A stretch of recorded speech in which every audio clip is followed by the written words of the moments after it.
अगर आप रेंट पे प्रॉपर्टी लेने जा रहे हैं तो आप इस वीडियो को ज़रूर देख लें ताकि आप रेंट पे प्रॉपर्टी लेने के बाद किसी भी किस्म की परेशानी से बच जाएं।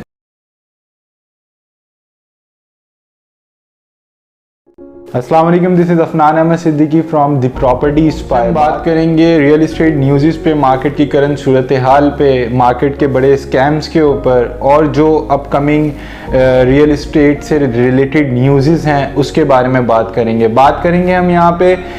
लीगैलिटीज़ क्या होती हैं, बात करेंगे हम यहाँ पे हमारे साथ प्रॉपर्टी सेल परचेज में बेसिक इश्यूज क्या होते हैं, देखेंगे हम यहाँ से कि आगे हमारे पास प्रॉपर्टी का क्या फ्यूचर है, पाकिस्तान में प्रॉपर्टी की रियल इस्टेट इंडस्ट्री का क्या फ्यूचर है, इन्वेस्टमेंट पॉइंट ऑफ व्यू से कौन सी जगह बेस्ट है और किस जगह पे आपको इन्वेस्ट करना चाहिए, कराची और गवादर की प्रॉपर्टी न्यूज़,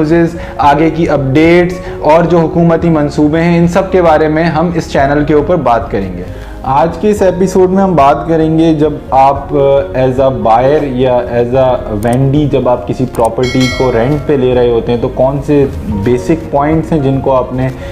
मद्देनज़र रखना है, सबसे ज़्यादा ख्याल करना है उन चीज़ों का। उसमें सबसे पहली चीज़ है कि आपने लीगल पॉइंट ऑफ व्यू से उसके ऊपर ये देखना है कि कोई उस प्रॉपर्टी के ऊपर केस तो नहीं है, कोई कोर्ट केस या फिर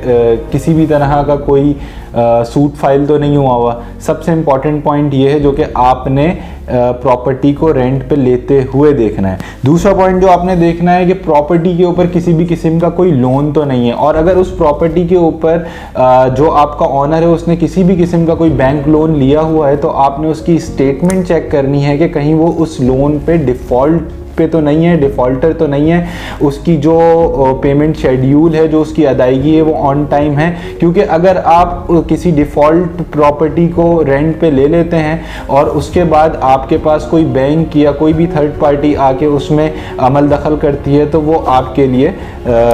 नुकसान का बाइस बनेगी। अच्छा, इसके अलावा तीसरा इंपॉर्टेंट पॉइंट जो कि आपने ख्याल रखना है कि जब भी आप प्रॉपर्टी को, स्पेशली वो लोग जो कि कमर्शियल पर्पस के लिए प्रॉपर्टीज़ को जो है वो लीज पे ले रहे होते हैं, तो आपने ख्याल ये रखना है कि उन प्रॉपर्टीज़ को आपने मैक्सिमम टाइम पीरियड के ऊपर जो है वो, अगर आप कॉन्फिडेंट हैं कि ये जगह मेरे ब्रांड के लिहाज से, ये जगह मेरे बिजनेस के लिहाज से सूटेबल है, तो आपने कम टाइम पीरियड का एग्रीमेंट नहीं करना बल्कि मैक्सिमम टाइम पीरियड का एग्रीमेंट करना है। हमारे पास मिनिमम 6 मंथ्स और मैक्सिमम 5 इयर्स का जो है वो एग्रीमेंट हो रहा होता है विद क्लॉजेस कि हम पर ईयर क्या रेंटल वैल्यू में इंक्रीमेंट करेंगे, लाइक 10%, 20%, 15%, इट डिपेंड्स कि आपका जो ऑनर है प्रॉपर्टी का वो किस तरीके से जो है वो आपके साथ एग्रीमेंट करता है। तो सबसे ज़्यादा इंपॉर्टेंट पॉइंट, अगर आप ब्रांड के लिए कमर्शियल पॉइंट ऑफ व्यू से कोई भी जगह ले रहे हैं तो आपने इस चीज़ का ख्याल करना है ताकि आप जब अपने ब्रांड को, जब अपने कारोबार को रन कर रहे हो तो आपके पास इस तरह की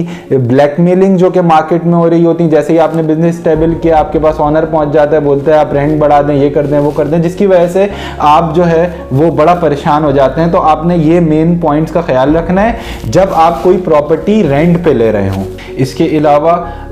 प्रॉपर्टी से रिलेटेड और अपडेट्स, न्यूज़ और लीगल पॉइंट ऑफ व्यू से हम बात करेंगे for the seller, for the purchaser, हम अपने इस चैनल के through. So stay tune with us. Thank you. अल्लाह हाफिज़।